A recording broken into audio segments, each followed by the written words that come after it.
day, folks, and welcome to review number 17. Today we're going to look at the other new figure from Wave 2 of the Transformers Prime Robots in Disguise Deluxe Size line. We're going to be looking at Autobot Ratchet. Ratchet comes packaged on a standard deluxe size card. The card features some of the CGI artwork of Ratchet, along with a large Autobot logo. The back of the card features photography of the toy in robot and vehicle mode, along with a short biography paragraph. There is also artwork at the bottom advertising Transformers Prime. The left side of the card features Ratchet's tech specs, while the other side provides you with the new series number. So here's Ratchet in his vehicle mode. And as we would all expect, Ratchet is his ambulance, and as far as I can tell, the mold is very accurate to the show model. There's a lot of sculpted detail in here, especially in the back when you see a lot of these cabinets and compartments that you would expect to be able to open on a rescue vehicle. I think it's a very good representation. My biggest complaint, again, has been pretty much my biggest complaint following most of the RiD line, is that they have skimped on the paint apps again. We're all familiar, well, I won't say we're all familiar, but if you are familiar with the show, and the few times that we do see Ratchet transform, his vehicle mode has a little red, kind of a heartbeat zigzag that goes across the back, and that is missing on this particular piece. They could have done a little bit, a little bit more with the lights, just something to give it a little bit more, but unfortunately it's not there. As is pretty standard with the RiD line, we also have multiple ports on the vehicle for attaching weapons.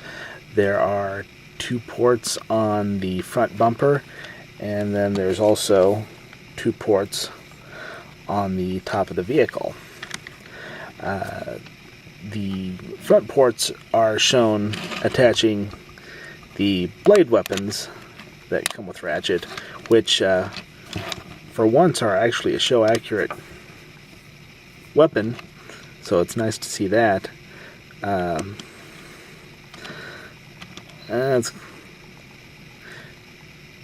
ports are a little snug, and there is a little bit of a problem with the weapons, which I will discuss that a little bit later.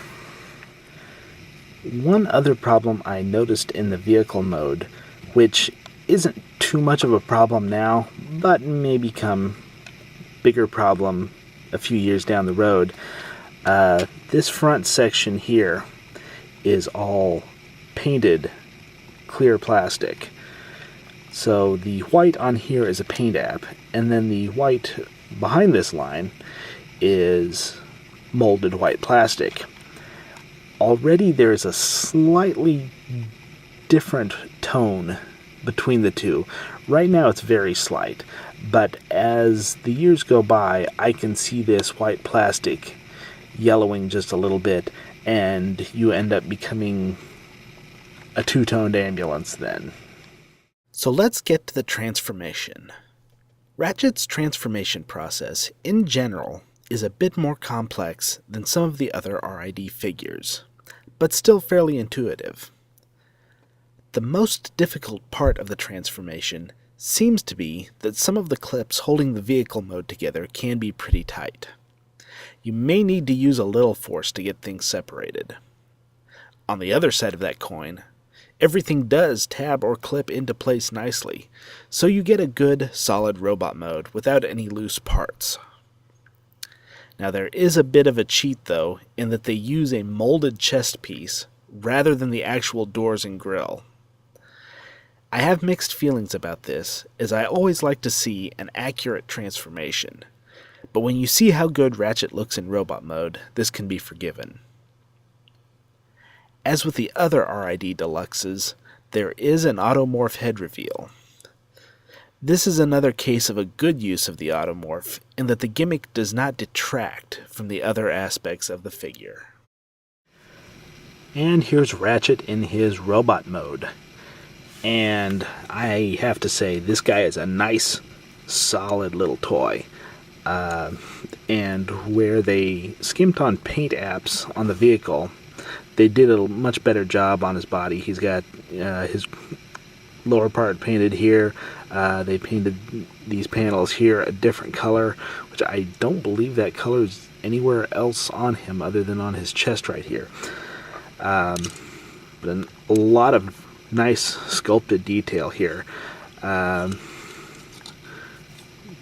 Good posability. The way his feet move, you can get a little bit extra stability out of those feet.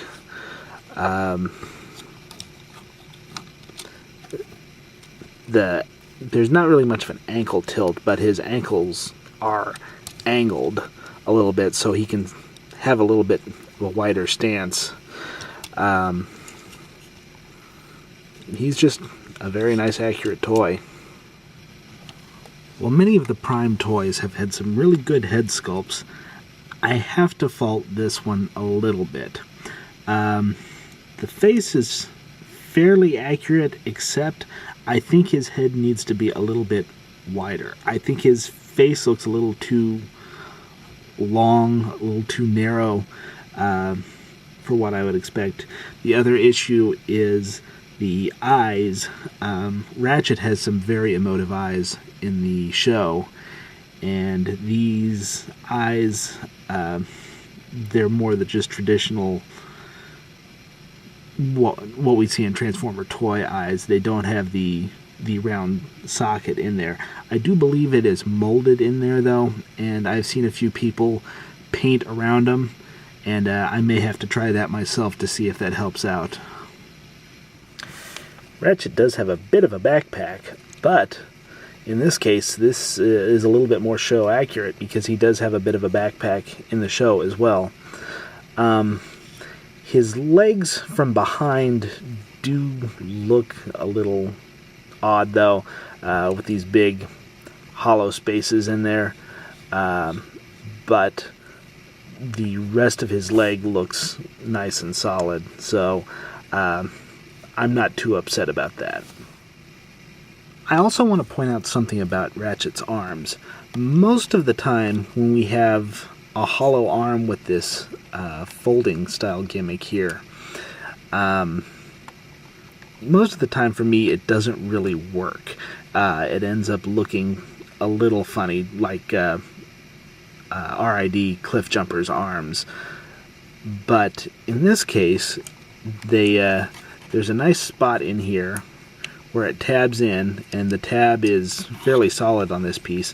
The pieces that fold around, they're not thin pieces, they're nice thick pieces of plastic, and it ends up giving Ratchet a very solid forearm look. Ratchet comes with his blade weapons, which are show accurate, which is nice, and he's actually able to hold them in a couple different ways. You can fold his hands down and put them in like this, or he can flip his hands up and hold them like a normal sword. But for show accuracy, they come out of his arms like that. The look of them is great, but they have gone back to the soft plastic like we've seen before, and they feel a little flimsy here. Mine are actually fairly straight. I don't know if there's any other issues out there of people having their blades bent, but that's usually one of the downsides of having that soft rubbery plastic like that, is they end up bending or getting deformed in some way. Ratchet is a great example of what the RiD line is capable of. He has an accurate vehicle mode, an accurate robot mode, and he is fun to play with. The only real downside to this figure is the lack of paint apps. Aside from that, I think Ratchet and Wheeljack are tied as the best figures of the RiD line so far.